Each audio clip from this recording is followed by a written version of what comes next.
আজকের ঘটনা কি কি ঘটছে? আজকে হচ্ছে আসছিলাম মূলত হচ্ছে ভাইয়ার সাথে কথা হয়েছিল যে জবের বিষয়ে উনি ওখানে ক্লাস নিলে উনি ক্লাস নিলে হচ্ছে উনি 3,000 টাকা পার ক্লাস দিবে। আর আমার হচ্ছে টাকার দরকার ছিল, এর জন্য আর কি ওনার কাছে আসছিলাম যে টাকা উনি বলছিল কথা বলে একটু বুঝিয়ে দিয়ে তারপরে চলে যেতে, উনি 3,000 টাকা পেমেন্ট দেবে।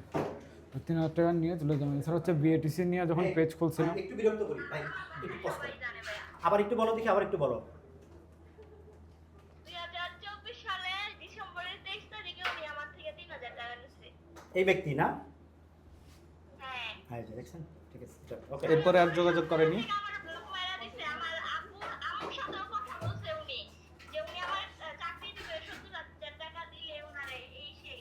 পরে যখন টাকা দেই না, পরে বলছে 3,000 টাকা দাও। পরে পাঠাইছি, পরে সব জায়গা থেকে ব্লক। এই ব্যক্তি তাই না? হ্যাঁ, এই ব্যক্তি। আচ্ছা আচ্ছা, ওকে। আর কোনো প্রশ্ন? ও কালকে আমি টাকা দিয়েছিলাম, আমার বিকাশটা একটু দেখাই। ভাই কালকে ওর ব্যাংকে আমি টাকা দিয়েছিলাম। চুপ করো, বলে লাগবে না। না, না, এত লাগে না, নাকি? একটা ভিক্টিমে একটাই না। না না ভিক্টিম একটা কেন? আমি একটু আরো নিব, সমস্যা নেই।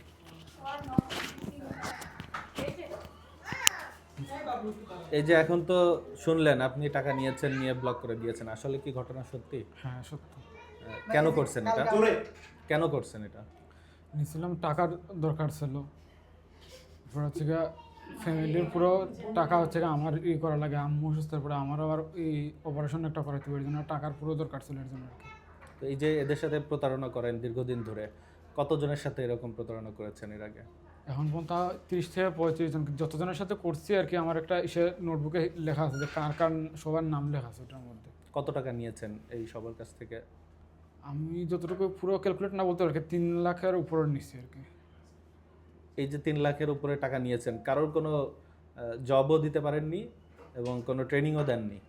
না, আপনার এই প্রতারণার কৌশলটা কি একটু বলেন তো, কিভাবে করতেন, এদের কাছ থেকে টাকা নিতেন কিভাবে? ফার্স্ট হচ্ছে বিএটিসির পেজটা খুলছিলাম। বিএটিসির পেজ খোলার পরে আর কি কোর্স অফার করে দেন। যখন তারা এই মেসেজ দিয়ে আর কি তাদের সম্পূর্ণ তথ্য দিয়ে, কোর্সের বিষয়ের তথ্য দিয়ে, এগুলো গুগল থেকে কালেক্ট করে তথ্য দিয়ে তারপরে তাদের দিতাম। যখন তারা বলতে যে না ভর্তি হবে, তখন আর কি বিকাশ নাম্বারটা দিতাম আমি। তারপর এরপর তারা টাকা পাঠাইলে দেন কয়েক কিছুদিন পর বা একটু পরে ব্লক করে দিতাম। এরপরে তারা অন্য কোনো নাম্বার থেকে কিংবা অন্য কোনো আইডি থেকে যোগাযোগ করতো না আপনার সাথে? না, এখন মতো বেশিরভাগে করেন। যারা করেছে তাদের সাথে কিভাবে কথা বলছেন? না, আমি কথা বলিনি তাদের সাথে, তাইলে ব্লক করে দিয়েছি সবাই। মানে জানা মাত্রই তাদেরকে ব্লক করে দিতেন? এর আগে কোথাও ধরা পড়ছেন এরকম? না, ধরা পড়েননি।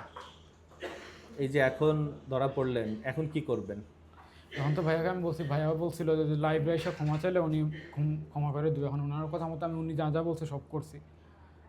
এখন ওইটা বলছে যে আমি আমার পেজ বন্ধ করে দেবো। উনি বলছে ওনার আমার যে পেজ, ফেক পেজ যেটা, ওইটাতে এই মাফ চাইছি ওরকম একটা পোস্ট করে দিতে, আমি পোস্ট করে দিচ্ছি ভাইয়ের সাথে। পোস্ট